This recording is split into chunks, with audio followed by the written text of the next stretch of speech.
I never expected to go to war with my homeowners association. But that's exactly what happened when I discovered they'd been stealing my mail for 8 long months. My name is Xavier Quinn, and this is the story of how a simple disagreement over my front yard escalated into a federal investigation that would rock our entire neighborhood. The first sign that something was wrong came on a rainy Tuesday in April when I was expecting an important tax document that never arrived. At the time, I chalked it up to postal delays. We'd all experienced them during the pandemic aftermath. But when my credit card statement didn't show up either, I started to wonder. I live in Oakridge Estates, a seemingly picture-perfect community in suburban Charlotte, North Carolina. The kind of neighborhood where lawns are manicured to within an inch of their lives, and garbage cans vanish from the curb within hours of collection. It's also the kind of place where the HOA wields power like a medieval lord over peasants. Our HOA president, Patricia Wilson, had been running Oakridge with an iron fist for nearly 7 years. A 50-something woman with a perpetual scowl and helmet-like blonde hair, Patricia spent her days patrolling the neighborhood in her white Lexus SUV, documenting violations with the enthusiasm of a bounty hunter. "You need to address your mailbox immediately," she'd told me last February, thrusting a violation notice into my hand as I retrieved my newspaper. "The brass numbers are tarnished, and it's bringing down property values." I'd smiled politely, taken the notice, and promptly forgotten about it. My mailbox was perfectly functional, and I had more important things to worry about, like my upcoming surgery and the 3 weeks of recovery that would follow. That was my first mistake. After missing several important pieces of mail, I visited our local post office to file a complaint. The clerk, a thin man with tired eyes, listened patiently as I explained that I hadn't received several important documents. "Have you put in a mail hold or change of address recently?" he asked. "No, I've lived at the same address for 5 years," he frowned. "That's odd. Let me check our system." A few keystrokes later, his frown deepened. "According to our records, you requested mail forwarding 8 months ago." My stomach dropped. "What? I never did that." "The request was submitted online," he explained, turning his monitor so I could see, "to a P.O. box here in Charlotte." I stared at the screen, a sense of dread washing over me. "I didn't do this. Someone else must have." The clerk nodded slowly. "Sir, I think you should speak with our postal inspector. This could be mail theft, which is a federal offense." 2 days later, I sat across from Postal Inspector Marcus Johnson, a serious man with steady hands and a no-nonsense attitude. I'd brought everything I could think of: ID, utility bills, proof of residence to prove that I hadn't requested my mail be forwarded. "We take mail theft very seriously, Mr. Quinn," Inspector Johnson said, reviewing my documents. "Someone clearly submitted this change without your authorization. But who would do that? And why?" He looked at me carefully. "Can you think of anyone who might want to intercept your mail? Anyone you've had disputes with recently?" My mind immediately went to Patricia Wilson and her brass mailbox numbers, but surely an HOA president wouldn't commit a federal crime over something so trivial. Would she? Well, I've had some issues with our HOA president, but nothing serious. Inspector Johnson made a note. "Tell me about these issues." I sighed. "Just typical HOA stuff." She cited me for tarnished mailbox numbers, for having my trash can out too long, for planting the wrong kind of shrubs. But everyone in the neighborhood deals with that. It's annoying, not criminal. Nevertheless, I'd like to look into it. Mail theft is punishable by up to 5 years in federal prison. This isn't a parking ticket, Mr. Quinn. As I left his office, I felt a mixture of relief and anxiety. Someone had been stealing my mail for 8 months. 8 months of bank statements, medical information, personal correspondence, all of it intercepted. The thought made me feel violated in a way I couldn't articulate. That evening, I called my closest neighbor and friend, Thomas Reid, to see if he'd experienced any mail issues. "Can't say that I have," Thomas said, "but I wouldn't put it past Patricia to pull something like that. Remember when she had Mark's car towed because it was parked too close to the curb?" "Yeah, but stealing mail is a federal offense. That's a huge leap from being petty about parking." Thomas was quiet for a moment. "You didn't hear this from me, but Patricia has been under a lot of pressure lately. The HOA board almost voted her out last quarter, something about financial discrepancies. This was news to me. What kind of discrepancies? Not sure exactly. But Angela from the board mentioned something about missing funds and questionable expenses. Patricia managed to talk her way out of it, blamed it on accounting errors. But some people weren't convinced. After hanging up, I stared out my window at Patricia's house across the cul-de-sac. Lights were on, and I could see her silhouette moving behind the curtains. Could she really be stealing my mail too? What? What would she gain from it? The next morning, I decided to take matters into my own hands. I walked around the neighborhood, casually asking if anyone else had mail problems. No one had, or at least, no one had noticed. But when I mentioned that the postal inspector was involved, people became more interested. "Actually," said Amelia Vasquez, who lived 2 doors down, "I never received my husband's life insurance policy documents. I had to request duplicates. I just assumed they got lost." "When was this?" I asked. "About 6 months ago. Right after we had that argument with Patricia about our fence height. By the end of the day, I'd spoken with 12 neighbors, and 5 of them recalled missing important mail after disagreements with Patricia. It couldn't be coincidence. I called Inspector Johnson with my findings. He listened carefully, making occasional notes. "This is helpful, Mr. Quinn. We're going to need to investigate Miss Wilson. In the meantime, I've flagged your address in our system so no one can make unauthorized changes. And I'd like you to start a mail journal, note everything you receive and anything you're expecting that doesn't arrive. What about my missing mail? Is there any way to recover it? If we can determine who took it and where it went, yes, but we need to build a case first." The next week passed in a blur of anxiety and anticipation. I started my mail journal as instructed, noting the precise time of delivery and each piece received. I installed a small camera overlooking my mailbox, not technically against HOA rules, though I was sure Patricia would find some violation if she noticed. Then, on Saturday morning, as I was weeding my garden, Patricia's white Lexus slowed in front of my house. "Good morning, Xavier," she called, her voice sugar-sweet. "Those weeds have really gotten out of hand, haven't they?" I stood, wiping dirt from my hands. "Just taking care of them now, Patricia." She smiled, but it didn't reach her eyes. "I heard you've been asking around about mail issues." Having problems, my heart raced, but I kept my expression neutral. "Just some missing deliveries, nothing to worry about." "Well, you know the mail service has been unreliable since the pandemic. I'm sure it's nothing serious." She tapped her fingers on the steering wheel.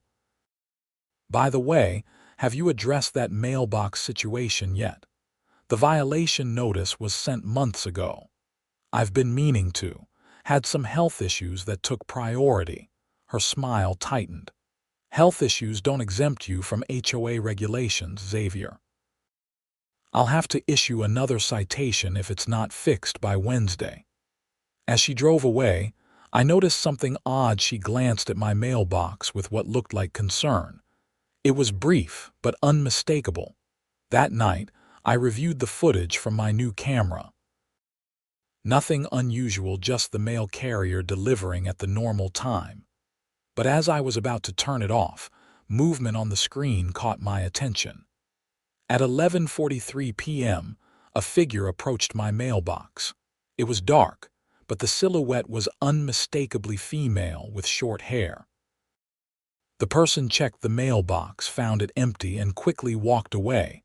I called Inspector Johnson first thing Sunday morning.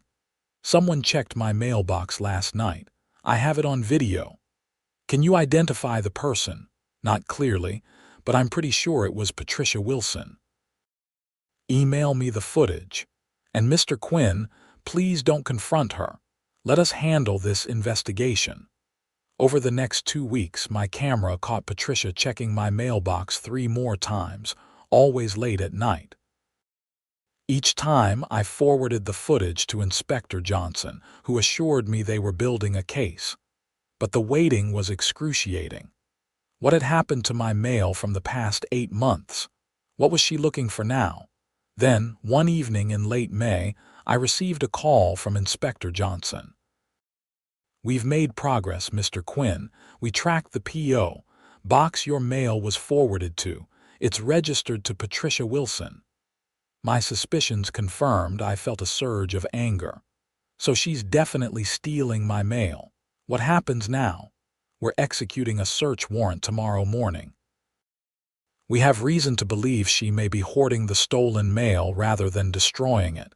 If that's the case, we might recover your missing correspondence. You need me to do anything? Just stay home tomorrow morning.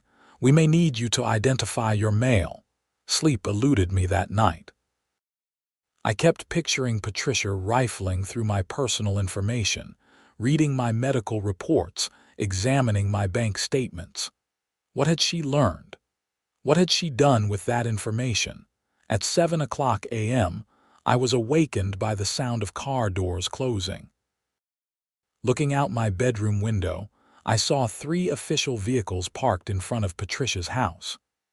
Inspector Johnson, accompanied by several officers, walked to her front door and knocked firmly. I couldn't hear the conversation, but I could see Patricia's shocked expression as she opened the door. She was still in her bathrobe, her face pale without makeup. After a brief exchange, she stepped aside to let them enter. An hour later, Inspector Johnson knocked on my door. "Mr. Quinn, we found something you need to see." He drove me to a storage facility about 3 miles from our neighborhood. Unit 247 was surrounded by postal inspectors and local police, its door rolled up to reveal the contents. "Miss Wilson has been renting this unit for approximately 9 months, Inspector Johnson explained as we approached. "What we found inside is concerning." The storage unit was meticulously organized. On one wall, shelves held dozens of plastic bins, each labeled with a name, all residents of Oakridge Estates. My name was on 3 of them. "She's been stealing mail from multiple residents," I said, stunned by the scale of it. 17 in total, according to our count so far, all people who had disputes with the HOA. He led me to my bins, which contained everything from tax documents to birthday cards, all neatly organized by date. 8 months of my life, cataloged and stored by a woman I barely knew. "Why would she do this?" I asked, picking up a medical report from my orthopedic surgeon. "What could she possibly gain?" Inspector Johnson's expression was grim. "Control, information, leverage. We found notes in her house, detailed information about everyone in these bins. Financial troubles, medical issues, family disputes. The kind of information you could use to pressure someone." I remembered Thomas mentioning financial discrepancies in the HOA accounts. Was she blackmailing people? "We're still investigating, but it appears she may have used information from the stolen mail to silence questions about HOA finances." We found several draft emails on her computer threatening to expose personal information if residents pursued complaints against her. The implications hit me like a physical blow. Patricia hadn't just stolen my mail, she'd been systematically gathering ammunition against anyone who might challenge her authority. As I sorted through my bins, identifying what belonged to me, I discovered something even more disturbing: copies of credit card applications submitted in my name during the months following my surgery. Patricia had attempted to open accounts using my information while I was recovering. Identity theft, Inspector Johnson confirmed. Fortunately, most of these were declined due to credit freezes or verification issues, but not all of them. Patricia was arrested that day on multiple federal charges: mail theft, identity theft, bank fraud, and more. As news spread through Oakridge Estates, more residents came forward with stories of missing mail and mysterious financial issues. The emergency HOA meeting that weekend was chaotic. Residents demanded answers from the remaining board members, who claimed ignorance of Patricia's actions. Financial records revealed that over $175,000 had disappeared from the HOA accounts over the past 3 years. Money Patricia had apparently been diverting to personal use, using stolen information to cover her tracks. In the aftermath, I learned that my missing tax documents had delayed my refund by months. Credit cards had been opened in my name, though fortunately with minimal charges, before being flagged for suspicious activity. My medical information had been compiled in a dossier Patricia kept, presumably to use against me if needed. As summer turned to fall, Patricia Wilson's case moved through the federal court system. She eventually pleaded guilty to multiple felonies, facing substantial prison time and restitution payments. The HOA underwent a complete restructuring, with new bylaws designed to prevent any single person from wielding so much unchecked power. For me, the most important outcome was the return of my stolen mail, 8 months of my life restored, though the violation of privacy would take much longer to process.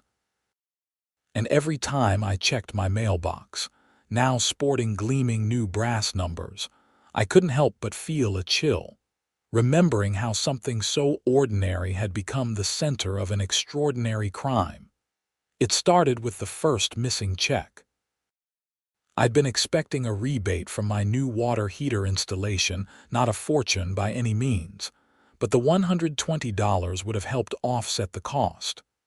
When it didn't arrive after 6 weeks, I called the company. "We mailed that check on February 3rd, Mr. Quinn," the customer service representative assured me. "Our records show it hasn't been cashed. Would you like us to issue a replacement?" That was the first red flag, but at the time I didn't connect it to Patricia Wilson or our neighborhood HOA. I simply accepted the replacement check and moved on with my life. Then came the missing jury duty summons. I only discovered I'd missed it when the county clerk called to ask why I hadn't appeared. That nearly resulted in a contempt charge until I explained the situation, and they verified I had no history of skipping civic duties. "Make sure your mail is secure, Mr. Quinn," the clerk advised. "Mail theft is becoming more common these days." By March, I'd missed a birthday card from my mother, with a $50 gift card inside, 2 credit card statements, and an invitation to my college roommate's wedding. These were annoyances, certainly, but still not enough to make me suspect a deliberate pattern. The turning point came in late April when I received a call from my doctor's office. "Mr. Quinn, we're concerned that you haven't filled the prescription we sent you last month. Your post-surgical recovery depends on this medication." I froze. "What prescription? I haven't received anything." There was a pause on the line. "We mailed it to your home address 3 weeks ago. Let me verify we have the correct information." The address was correct. The prescription had simply vanished, just like so many other important pieces of mail. That evening, I sat down and made a list of everything I could remember not receiving. The pattern was disturbing. Important financial documents, medical information, personal correspondence all gone. And as I reviewed the timeline, I realized it had started shortly after my confrontation with Patricia Wilson about my mailbox numbers. Could it be that simple? That petty? I couldn't wrap my mind around it. The next day, I installed the small security camera aimed at my mailbox. I didn't tell anyone about it, not even Thomas. If someone was stealing my mail, I wanted to catch them in the act without tipping them off. For the first few days, the only person who approached my mailbox was the regular mail carrier, a friendly woman named Denise, who'd been delivering in our neighborhood for years. Then, on the fourth night, at 11:43 p.m., my camera caught the shadowy figure approaching. The footage was grainy in the low light, but there was no mistaking Patricia's distinctive silhouette, the same woman who'd lectured me about property values and community standards, was now checking my mailbox under cover of darkness. I watched the recording 5 times, making sure I wasn't mistaken. There was no doubt. Patricia Wilson, president of the Oakridge Estates HOA, was tampering with my mail. The question was, why? After forwarding the footage to Inspector Johnson, I decided to do some discreet investigating of my own. I asked Thomas what he knew about Patricia's background. Not much, he admitted. She moved here about 8 years ago, right before being elected to the HOA board. I think she used to work in banking or finance or something. Has she ever mentioned family? Friends outside the neighborhood? Thomas thought for a moment. You know, I don't think I've ever seen anyone visit her. No family gatherings, no holiday parties. She's always just alone in that house. This piqued my curiosity. For someone so involved in neighborhood affairs, Patricia seemed remarkably isolated personally.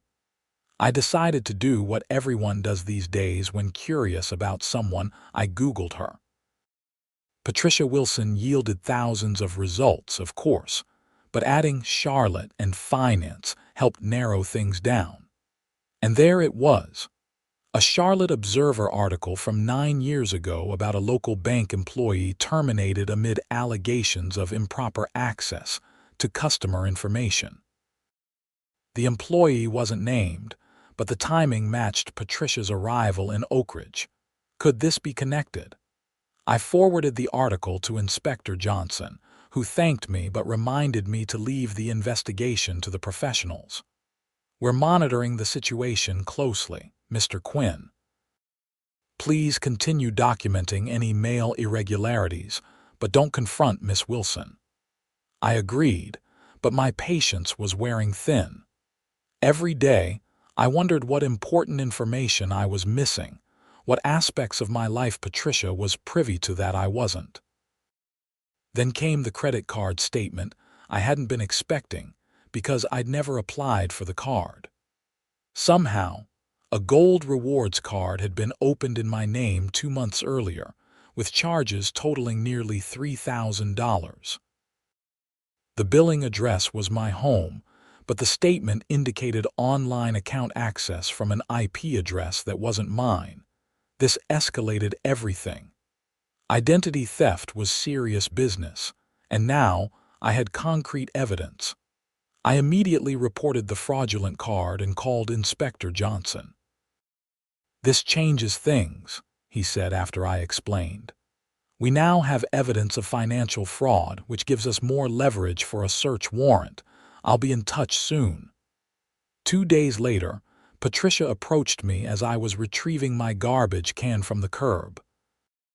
Xavier, she called, her voice artificially cheerful. I wanted to let you know that the HOA board will be discussing water conservation measures at next week's meeting. Your input would be valuable given your recent plumbing upgrades. I froze. My water heater replacement had never been discussed at any HOA meeting. It was an interior improvement that required no approval. The only way Patricia could know about it was through the rebate check that had gone missing. Thanks for letting me know, I managed to say, keeping my voice even. "I'll try to make it," she smiled, her eyes calculating. "I hope so. It's important for homeowners with financial considerations to stay informed about potential assessment changes." The threat was veiled but unmistakable. She was letting me know that she had information about my finances, information she shouldn't have had access to. As she walked away, I noticed she was carrying a small notebook. Later, when reviewing my security footage, I saw her making notes while looking at my house. She was documenting something, but what? The answer came the following morning in the form of a violation notice taped to my door. Unapproved exterior modification, security camera visible from street view. $100 fine. Camera must be removed within 48 hours. So she had noticed my camera. The question was, had she realized what it was recording? I called Inspector Johnson immediately. "She's onto the camera. I think she knows I'm monitoring my mailbox." "Don't remove it," he instructed. "We're executing the search warrant tomorrow morning. Just act normal until then." Acting normal was easier said than done. That evening, as dusk settled over Oakridge Estates, I noticed Patricia's Lexus driving slowly past my house 3 separate times. She was watching me, just as I had been watching her. The night passed without incident, though I barely slept. At 7:00 a.m., as promised, postal inspectors and police officers arrived at Patricia's house. From my window, I watched as she answered the door in her bathrobe, her face a mask of indignation that quickly transformed to shock as the warrant was presented. Inspector Johnson called me an hour later. "We need you to come identify some items. Can you meet us at secure storage on Tryon Road?" The storage unit was a revelation. Not only had Patricia been collecting my mail, but she'd organized it with frightening efficiency. My bins contained everything from bank statements to personal letters, all neatly arranged by date and type. But it was the 4th bin, unlabeled and tucked behind the others, that truly chilled me. Inside were documents created using information from my stolen mail, credit card applications, loan inquiries, even a partially completed mortgage refinance application for my house. Patricia hadn't just been collecting my information, she'd been actively using it to commit fraud. "We found similar materials for several residents," Inspector Johnson explained. "Miss Wilson appears to have been using stolen mail to create detailed profiles of her neighbors, particularly those who challenged her HOA authority." "But why? What was her end game?" He gestured to a leather-bound ledger found in the unit. "According to this, she's been embezzling from the HOA for years. The identity theft seems to have started as a way to silence potential whistleblowers. If someone questioned HOA finances, she'd hint at personal information she shouldn't have known: medical issues, financial troubles, family secrets." "Blackmail," I said, the realization sinking in. "Essentially, yes, though she was careful never to make explicit threats. Just enough to make people back off." As we continued through the storage unit, we discovered the full extent of Patricia's operation. She had files on over 24 Oakridge residents, with detailed notes about their vulnerabilities and pressure points. My file noted my recent surgery and what she termed financial overextension due to medical bills, information gleaned entirely from my stolen mail. "What happens now?" I asked. "Miss Wilson is being charged with multiple federal offenses. Mail theft alone carries up to 5 years. Add identity theft, bank fraud, wire fraud. She's looking at significant prison time." In the days that followed, our community reeled from the revelations. An emergency meeting was called, where the remaining HOA board members, all apparently unaware of Patricia's crimes, tried to explain how she had managed to operate undetected for so long. She controlled all the financial reporting, explained Benjamin Harris, the vice president. We saw what she wanted us to see. The annual audits were cursory at best, and she always had explanations for any discrepancies. The forensic accountant brought in to examine the HOA books painted a damning picture. Over 3 years, Patricia had diverted approximately $175,000 to personal accounts, disguising the withdrawals as maintenance expenses and professional fees. When residents questioned rising HOA dues, she used information from their stolen mail to intimidate them into silence. More disturbing were the identity theft attempts. Patricia had opened credit cards in the names of 7 residents, including me. She'd attempted mortgage fraud using another neighbor's information. And she'd filed tax returns in the names of 3 residents, diverting refunds to accounts she controlled. She was meticulous, Inspector Johnson told me. Each crime was carefully planned and executed. If not for your security camera and persistence, she might have continued indefinitely. The case against Patricia Wilson was overwhelming. Faced with multiple federal charges and the mountain of evidence from her storage unit, she eventually accepted a plea deal. Guilty to mail theft, identity theft, bank fraud, and embezzlement, in exchange for a slightly reduced sentence. At her sentencing hearing 3 months later, Patricia finally spoke publicly about her crimes. "I never intended for it to go this far," she said, her voice hollow. "It started with just looking for information I could use to maintain control of the HOA. Then I saw the financial opportunities. Each step seemed small at the time. The judge was unmoved. You systematically violated the privacy and security of your neighbors, Miss Wilson. You abused your position of trust to enrich yourself and intimidate others.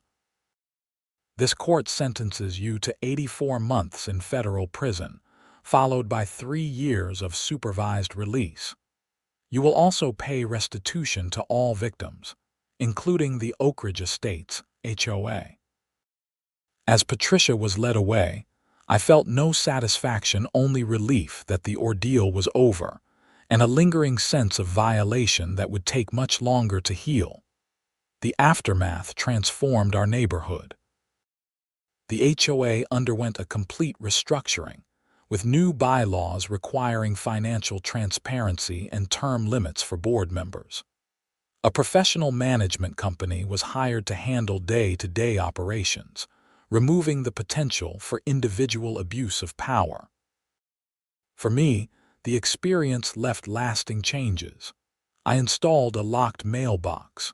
I set up credit monitoring and fraud alerts on all my accounts, and I became much more careful about what information I shared and with whom. But perhaps the most significant change was in how I viewed my community. The violation of trust had been profound, but so was the coming together that followed.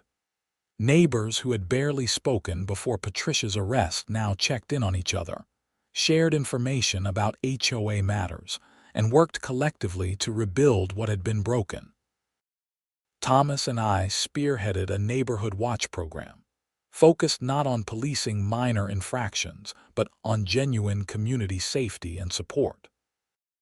Amelia Vasquez, whose husband's life insurance documents had been stolen, organized monthly community meetings to ensure everyone stayed informed about HOA decisions. 6 months after Patricia's sentencing, I received a letter from Inspector Johnson. "Mr. Quinn, I wanted to update you on the Wilson case.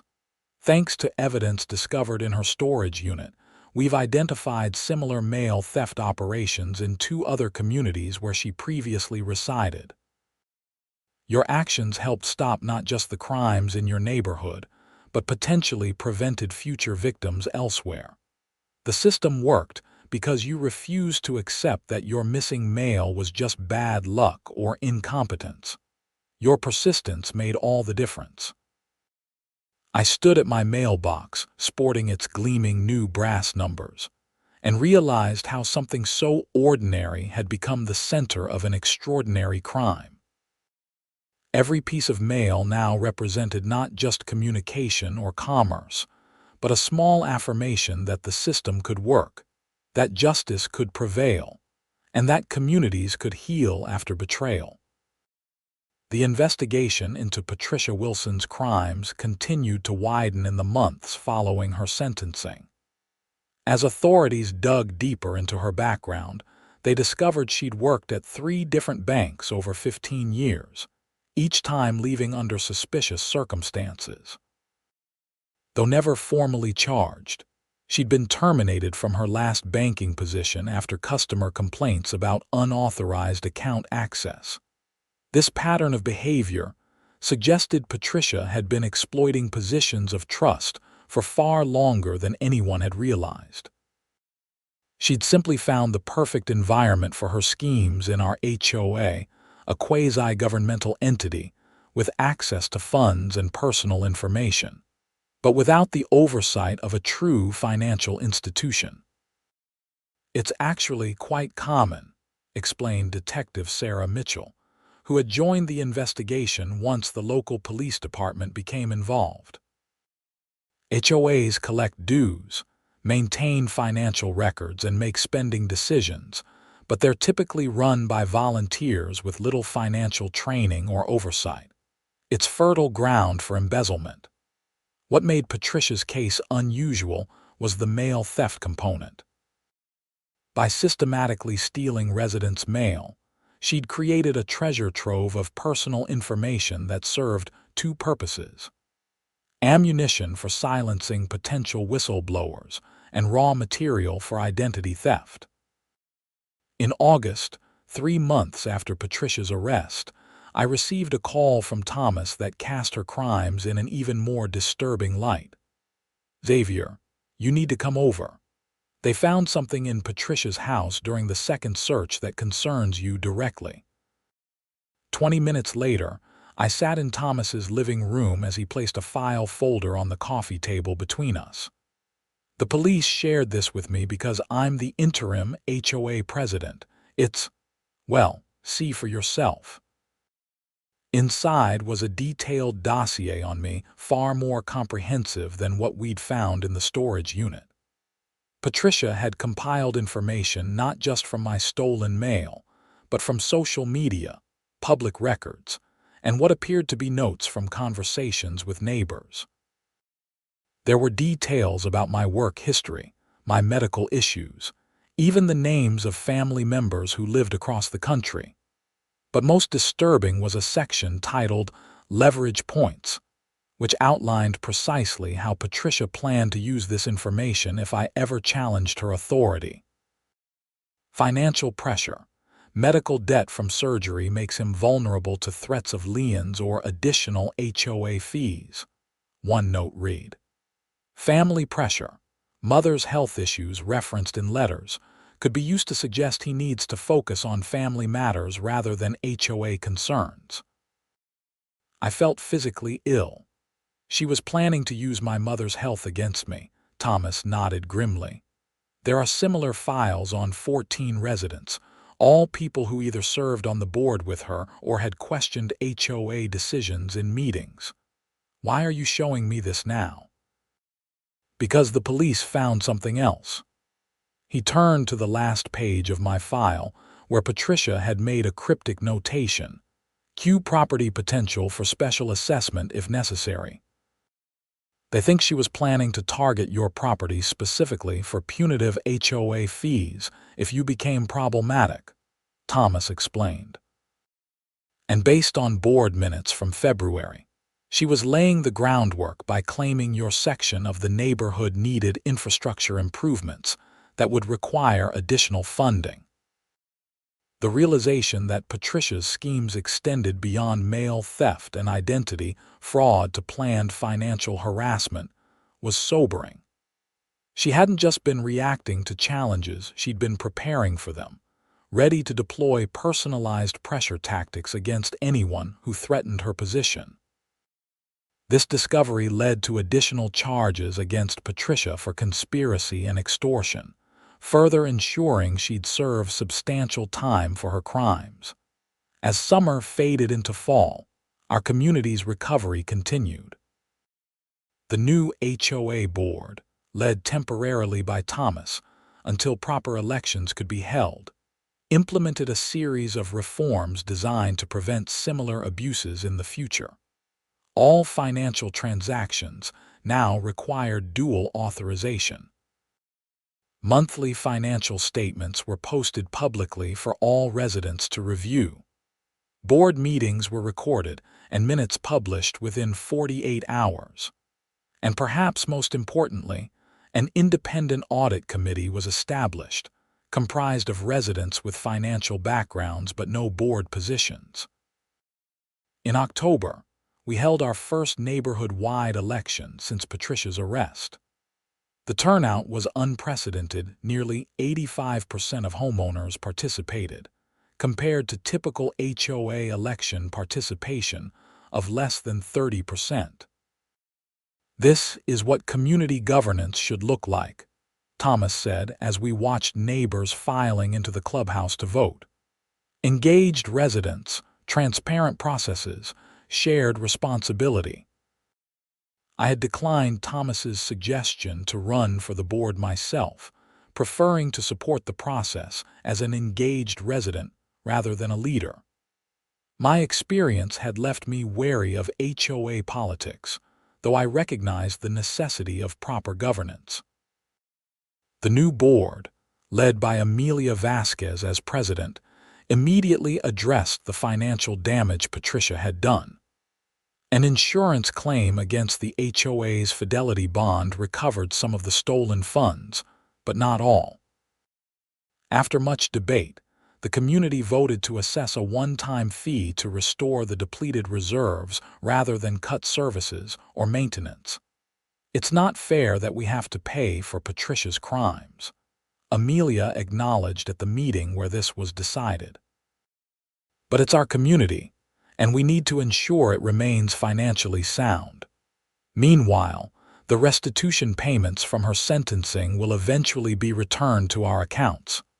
As winter approached, a sense of normalcy gradually returned to Oakridge Estates. The scandal faded from daily conversation, though its impact on our community's structure and vigilance remained. For me, the healing process was complicated. While the practical matters had been resolved, my stolen mail returned, fraudulent accounts closed, credit restored, the sense of violation lingered. I found myself checking my locked mailbox daily, even on Sundays when no mail was delivered. I scrutinized every financial statement for irregularities. I remained wary of sharing personal information, even with neighbors I'd known for years. In December, nearly 7 months after discovering Patricia's crimes, I received an unexpected letter. The return address was from a federal correctional institution in West Virginia. Inside was a handwritten note from Patricia Wilson. "Mr. Quinn, I don't expect forgiveness, nor am I writing to excuse my actions. I've had time to reflect on the harm I caused you and others in our community. There's no justification for what I did, but I want you to know it wasn't personal. You were simply someone who represented a potential threat to the control and lifestyle I'd created for myself. That doesn't make it better, perhaps. It makes it worse that I could violate your privacy and security so casually. I am sorry, not that I was caught, but that I became someone capable of such actions in the first place. Patricia Wilson." I read the letter several times, unsure how to feel about this unexpected communication. Was it genuine remorse or prison-induced self-pity? Did it matter either way? After careful consideration, I decided not to respond. No words could undo the violation of trust, and engaging with Patricia, even to acknowledge her apology, felt like giving her one more piece of myself that she hadn't earned the right to have. Instead, I focused on rebuilding my sense of security and community. I attended HOA meetings regularly, not as an adversary but as an engaged resident. I volunteered for the Neighborhood Watch Committee, helping to create systems for community support rather than surveillance. And I worked with Inspector Johnson to develop an educational program about mail security and identity protection that was eventually implemented in several Charlotte neighborhoods. By the following spring, 1 year after the first signs of my missing mail, Oakridge Estates had transformed. The atmosphere of suspicion and petty enforcement had been replaced by genuine community engagement. Neighbors knew each other by name. Children played freely in front yards without fear of violation notices for toys left out. The community garden, once Patricia's showcase project that few were allowed to use, became a true shared space, with plots allocated by lottery rather than favoritism. On a warm May evening, as I sat on my front porch watching neighbors chat while walking their dogs, Thomas stopped by with a cold beer. "Quite a difference from last year," he said, settling into the chair beside me. "Night and day," I agreed. "Though I still check my mailbox with a certain amount of anxiety," Thomas nodded. "Some wounds take longer to heal than others, but you know what? Patricia Wilson did us one unintentional favor." "What's that?" She showed us exactly how not to be a community. The contrast made it impossible to ignore the changes we needed to make.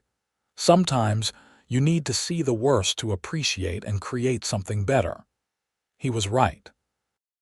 From the ashes of Patricia's authoritarian regime and criminal enterprise, a genuine community had emerged, one built on mutual respect, transparency, and shared governance rather than fear and control. As we sat in comfortable silence, I reflected on the journey from that first missing check to the community we now enjoyed. The ordeal had been painful and disruptive, but the outcome, a transformed neighborhood where people looked out for each other rather than policing one another, felt like a victory worth the struggle. The mailbox at the end of my driveway, once the focal point of so much anxiety and violation, now seemed ordinary again. Just a metal box where communications arrived, secured with a simple lock, checked daily without fear. Something so basic shouldn't have required federal intervention to protect. Yet our story had proven that even the most mundane aspects of daily life can become battlegrounds when power is abused. 2 weeks later, I received a follow-up letter from Inspector Johnson that brought the saga to a fitting conclusion. "Mr. Quinn, I thought you'd want to know that based on evidence from the Wilson case, we've implemented new training for postal workers to identify suspicious mail forwarding patterns. Your experience has literally changed how we approach mail security on a regional level. Sometimes the system works not because it's perfect, but because citizens like you refuse to accept when it fails. Thank you for your persistence." I pinned the letter to my refrigerator as a reminder that one person's refusal to accept injustice can create ripples far beyond their immediate circumstances. Patricia Wilson had stolen my mail for 8 months, but in exposing her crimes, we'd helped secure the mail system for countless others. My new mailbox numbers gleamed in the sunlight, polished not out of fear of HOA citations, but because this small piece of my property now represented something important: the right to secure communication, the expectation of privacy, and the power of community to heal after betrayal. The mail still comes 6 days a week, delivered by Denise with her familiar smile. I no longer take this simple service for granted, nor the community that surrounds my home. Both had been threatened, both had been restored, and both are now stronger than before. And each day, as I retrieve my mail from a locked box that no unauthorized person can access, I'm reminded that communities, like democracies, require eternal vigilance. Patricia Wilson may have been an extreme case, but the potential for abuse exists wherever power is concentrated without adequate oversight. In Oakridge Estates, we learned this lesson the hard way. But we learned it thoroughly, and our neighborhood is better for it, a place where rules exist to support community rather than control it, where transparency is valued over authority, and where a simple brass mailbox number is just that, not a weapon in a petty power struggle, but a small, functional piece of a neighborhood working as it should.